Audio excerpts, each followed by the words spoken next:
Hi guys, welcome back to my channel, The Dark Neuron. Every story you hear in my own real voice, no reuse content. This is not just another video. This is not something copied from somewhere else. I spent time digging into this, reading, researching, feeling it because some stories deserve effort and you guys deserve honesty. So let's start the story.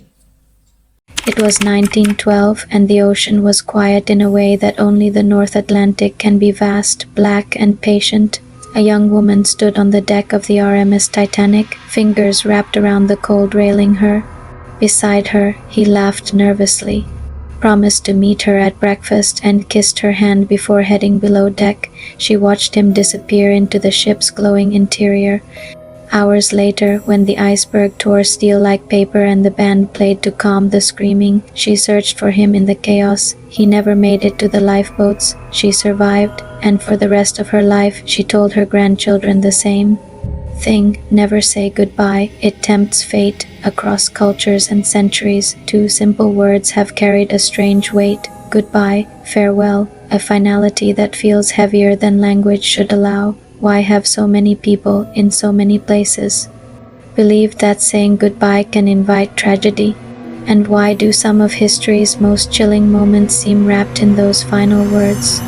In the Victorian era, death was not hidden away in hospitals. It lived in parlors. Families posed for post-mortem photographs, propping up their deceased loved ones as if they were only sleeping. Letters were sealed with black wax. Mourning jewelry held braided hair from the departed. In that world, words mattered deeply. A final goodbye was not just etiquette, it was an acceptance that the soul was leaving the body forever. Some Victorians avoided saying goodbye at the bedside of the dying. Instead, they whispered, "Until we meet again." To say goodbye felt like slamming a door that might never reopen. Spiritualism was rising, or fashionable, and mediums claimed to hear the dead knock from beyond. The idea that language could tether or release a spirit was not absurd. It was a genuine fear, and sometimes history seems to feed that fear. On April 14, 1865, the night of his assassination, Abraham Lincoln reportedly told his wife they would soon visit Europe once his second term ended. He spoke of the future with calm certainty. There was no goodbye in his words as he entered Ford's Theater. Moments later, a gunshot would shatter the illusion of tomorrow. He never said farewell, yet the absence of goodbye somehow makes the moment even more haunting, like a sentence cut off mid-breath. Then there's the eerie case of the MV Joyta. In 1955, the trading vessel vanished in the South Pacific with 25 people aboard. Weeks later, it was found drifting, partially submerged, radios tuned to a distress frequency, cargo missing, lifeboats gone. The captain's log ended abruptly. No farewell message, no explanation. Families waited for letters that would never arrive. Some clung to the detail that their loved ones had left home cheerfully, without solemn goodbyes. It felt wrong, incomplete, as if the story refused to end. Psychologists call this ambiguous loss grief without closure. It's one of the most painful forms of mourning because there's no definitive ending, no goodbye to anchor the pain. The human mind surveys final chapters. When we don't get them, we create our own, but sometimes the goodbye itself becomes the horror.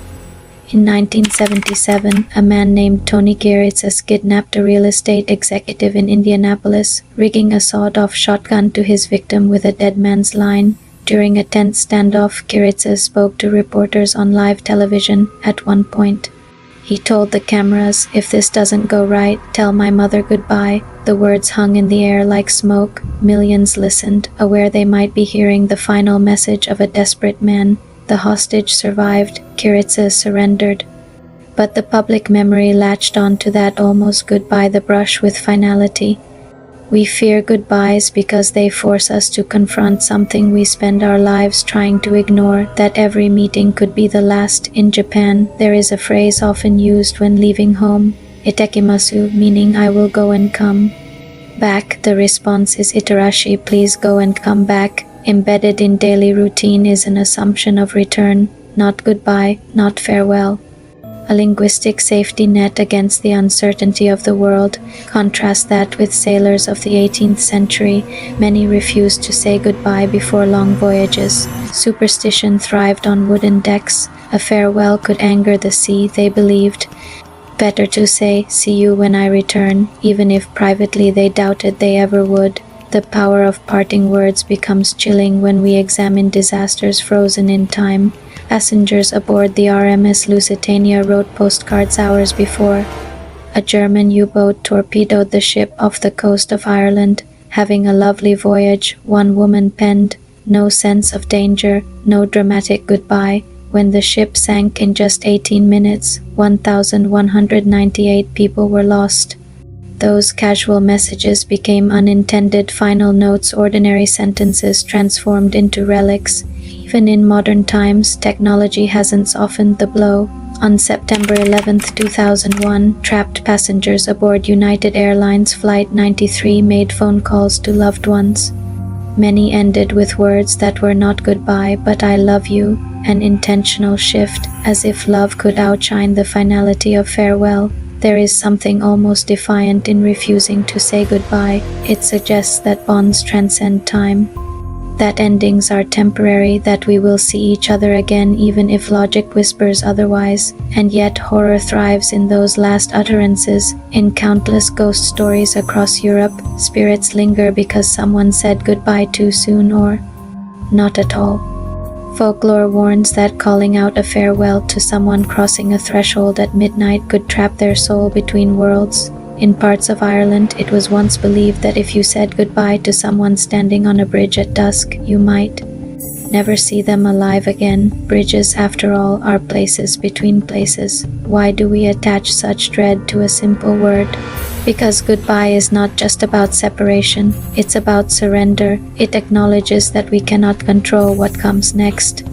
History shows us again and again how fragile our plans are. Soldiers leaving for World War I promised sweethearts they'd be home by Christmas. Explorers embarking on Arctic expeditions insisted they would return with glory.